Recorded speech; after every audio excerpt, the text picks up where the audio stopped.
হে ৰাম ধন সাঞ্চি যিটো জনে বিষ্ণু বৈষ্ণৱ ভকনে ৰৈ শিক্ষাগতত গ'লে সেইটো নাহি বুলি খেদৈ সেই জীৱটো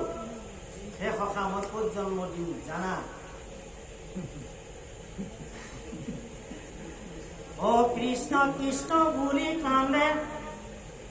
ধন দিয়া বুলি কান্দে ৰাম বান্ধি কৃষ্ণ কৃষ্ণ বুলি ফুৰে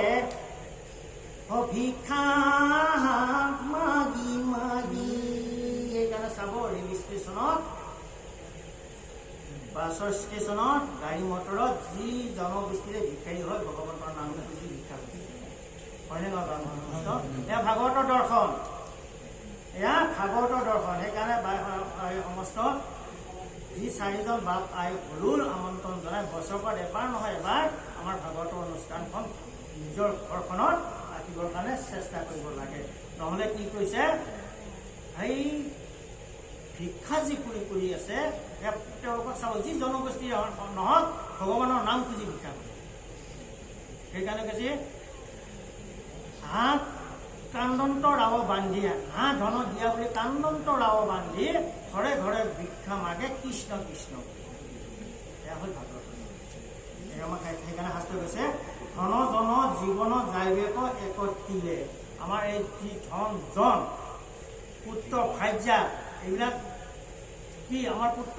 যি আমাৰ সতী সন্তাতি এইবিলাক আমাৰ শাস্ত্ৰই কি কৈছে বা তুলা গছত যে শিমলু গছত যে তুলা ৰখি থাকে চৰাই এজাত আছে নহয় হেৰি পাম বুলি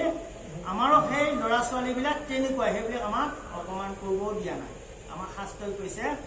হে ৰাম ধন জন ভাৰ্যা পুত্ৰ জ্ঞাতি মিত্ৰ কুলভূত ইহাত কিঞ্চিত নাই শিমলুৰ ফুল দেখি যেন পক্ষী ৰখি থাকে পাছে তাৰ তুলাকণ নাপায় আমাৰো একে তেওঁলোকৰ পৰা আপুনি মই আশা কৰিব নোৱাৰে সেইকাৰণে আজিৰ দৰে অনুষ্ঠানত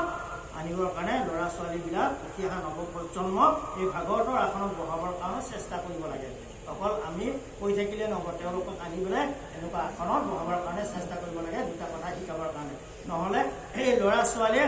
আপোনাৰ মোক এদিন তৃতীয় স্কন্ধ ভাগৱতে কৈছে এই পুখী বা কণৰা বুঢ়া কৈছেনে বাপ পুখী বা কণৰা বুঢ়া খাই বা কহচাখ এই ভুমুকি লোৱা বুঢ়া নমৰানো কিয় এইখিনি খাই বুঢ়া মহ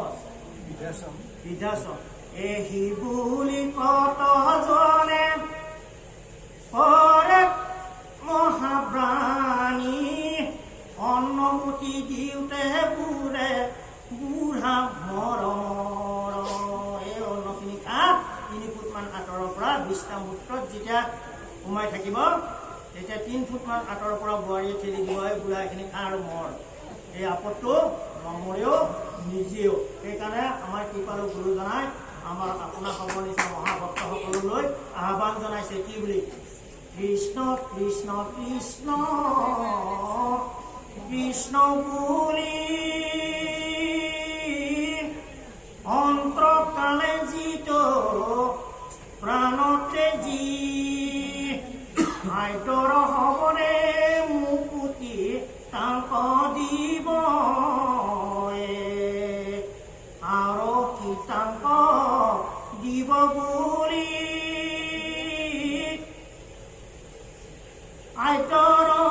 শব্দ মাথা নমাই দিনী ভুল বুলি থাকয় মাথা দমাই কৃষ্ণই কৈছে মন্ত্ৰ কালত যদি এবাৰ মোক কৃষ্ণ নামটো লয় আৰু দ্বিতীয়বাৰ যদি সেইজন ব্যক্তি কৃষ্ণ নাম লয় তেতিয়া মই নিজকে নিজে লজ্জা হয় বুলি কৈছে